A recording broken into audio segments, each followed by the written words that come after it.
Hi guys, in this video we're talking about the UK budget. I'm going to share my screen now and how it's going to impact key points for households and investors, and starting with households first.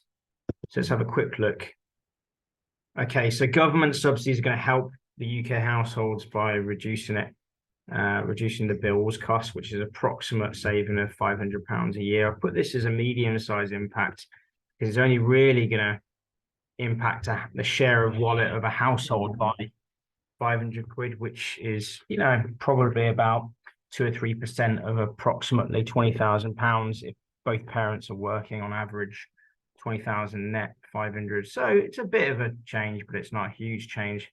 The biggest change, I think, is this childcare bill, where 30 hours of free childcare will be rolled out, expanded to cover 1 and 2 year olds, and starting to be rolled out from April 2024, and also under I think 9-month-year-olds will be able to, babies over 9 months will be able to get some level of childcare as well. And I think it's all going to be kind of in progress, in motion, and finished by 2025. This is absolutely enormous. It could mean that a stay-at-home mother or father could go to work. It would also mean that they reduce their costs by between 6,000 for a relatively low cost nursery, up to 20,000 is what I'm hearing in London, 20-30,000 a year sometimes for nurseries. So it could save a bunch of money. Also, with that other person working, the mother or father, the stay-at-home parent, they'll be able to continue with their career. So it's going to have a short-term massive increase in earnings for that family.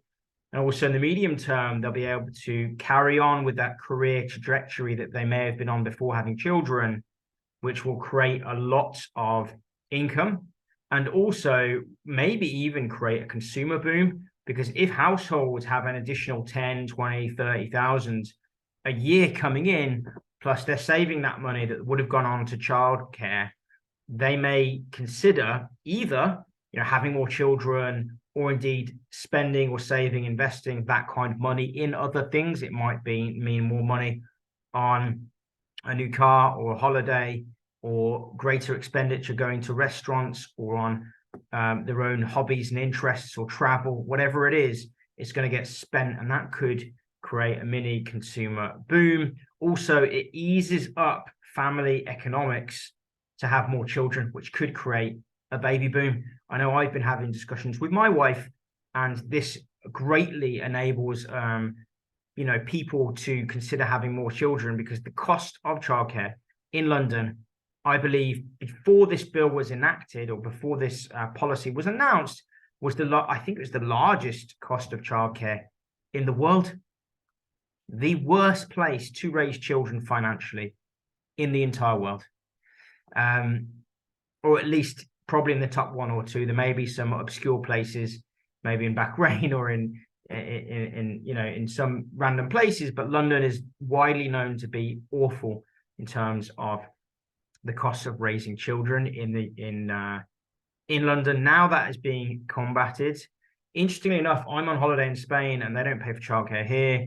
Not that I'm aware of anyway, in terms of when I asked somebody this question, albeit in Spanish, they didn't speak English. And I briefly, before this announcement came out yesterday, I checked, and Portugal is the second best in the world after Austria. Who wants to live in Austria?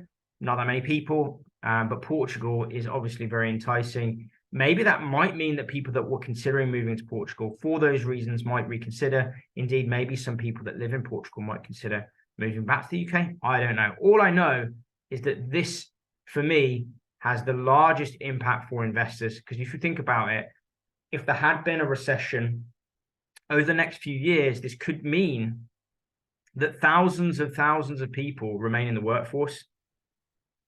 And if you times 100,000 people going back to the workforce and spending 10K on a year on whatever it might be, whether it's consumer goods or leisure or retail or having another kid, they're going to be spending a lot of money, and that is going to really help a lot of companies.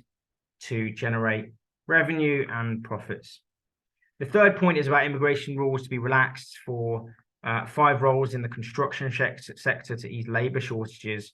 That could potentially help the house builders, something I'm trying to keep a closer eye on as I'm kind of shorting a little bit. I'm looking to find out if there are any companies in that sector which could be good to short. So I'm going to have a look at that, but not in this video. We're going to move on to businesses now. Let's see if this works. There we go. Oh, whoopsies. So there's some policies that will impact businesses. The first is corporation tax. For companies that make over 250K a year of profit, which is all of the FTSE 100, and I think a vast majority of the FTSE 250, and a bunch of other large firms, it's probably over thousands of firms would fall under this category. Their corporation tax is going to increase from 19% to 25%, a 6% increase. An example of something like NatWest, they made 5 billion last year. They'd have to pay an additional 6% of corporation tax. That is a lot of money. It's somewhere in the region of 400 million. I can't do the maths in my head now, 300 or 400 million. It's hundreds of millions of pounds for the very largest firms. And it's going to be especially those firms in the FTSE 100 that are going to suffer. Imagine if imagine if you're relying on that money as a company to grow, to expand, that could cause some serious problems. Likewise, the second point, companies with profits from 50K to 250 are going to have the increase as well. So that's going to impact smaller firms as well. Maybe they won't be able to reinvest as much in the future. Indeed, it may cut those reinvestments in the future in whatever it is, R&D or expansion by 6%, logically speaking. Number 3, third point, companies are able to deduct investment in new machinery and tech to lower their taxable profits. Apparently, the Chancellor said you can deduct 100% of your costs at the actual year instead of deducing it over a number of years through depreciation. You can now do it 100% in the year that you spend the money. So it's going to really help firms with high capital expenditures, those investing in new technology and machinery, capital-intensive businesses such as mining, thinking about oil and gold, maybe technology companies thinking about cloud centers and data storage centers that spend a lot of money on equipment, computing firms, construction potentially might fall under this. I think some of their costs fall under capital expenditure. I might need to see, but nevertheless, this could cause those companies to save quite a lot of money, and that could especially offset that corporation tax headache that I mentioned a moment ago. Let's move on. Tax breaks for these 12 new investment zones across the UK, funded by 80 million. 80 million divided by 12 is not a lot of money. It's less than 8 million. It's like 6 or 7 million or something. It is not a lot per zone. Even one building nowadays can cost $1 million. So we'll see how much that is actually going to increase the investment in those areas. And the Chancellor said that these zones are akin to another Canary Wharf. I was speaking to somebody at this Spanish resort I'm staying at, and he was saying that Canary Wharf and the Docklands were funded by very, very large investments by different people. First, I think there was a large, I think it was a Jewish family invested first, and then he was saying that people that robbed a bank in the 90s invested the equivalent of nearly 100 million building up the Docklands. So 6 million or 7 million is not going to create 6 million in today's money, right? Is not going to create a big, I don't think it's going to create a big impact in some of these areas. It may build, 2 or 3 nice buildings. I'm not sure it's going to create as much impact as the Chancellor said about having lots of Canary Wharf style investments and business hubs. I might be wrong there, maybe I'm wrong. Maybe it doesn't take 300 million like I expect, and you can do it in 6 million. I don't know. Let's see. And the last thing, reducing paperwork for international traders. I think there's customs problems not surprisingly because of Brexit, and that's probably going to affect importers, exporters, eBayers, traders, sellers of goods and materials, artists maybe, people that are importing and exporting, that kind of thing. I don't think it's going to have a huge impact. It might impact maybe eBay, maybe Amazon potentially, because people will be able to sell more, but I don't think it's going to impact certainly not much of my investments. But if you're interested in doing that, or you already do that, that could help you. Let's think about a summary for this then. I think the biggest impact for me is the childcare thing, because it means that there'll be many more two-parent families that are working. So that nuclear family where maybe it's the mother or the father staying at home, locked out of the workforce, maybe just doing part-time hours for many, many years, that is going to be gone, and the state is going to help out a bit more. And they also announced alongside this, that I didn't put in the deck, that they're going to try and get schools supporting by enabling schools to look after kids in after school clubs and preschool clubs from 8 a.m. to 6 p.m. And that would help facilitate people working in the office, essentially. So these parents that now have additional childcare, these parents that have additional childcare support from the ages of kind of 9 months to 3 and then 4 and into the school years, they can continue in that career that they've decided to either enter or go back into because of the extended school hours that the government is trying to support and encourage schools to facilitate. That overall is going to mean there's going to be so many more people in the workforce and earning money and spending money and investing money. There was something else that didn't come up on the major news outlets, and that was that pensions increases are going to allow people to put in 60k a year, up from 40k, which is a 50% increase from 40 to 60, right? That might mean that a lot of that capital, granted, not that many people can invest 60k a year in a pension scheme, but there are some people that can. And those people are going to need to deploy that capital, those pension funds, somewhere. Most will probably give it to their pension company, their fund manager or whatever.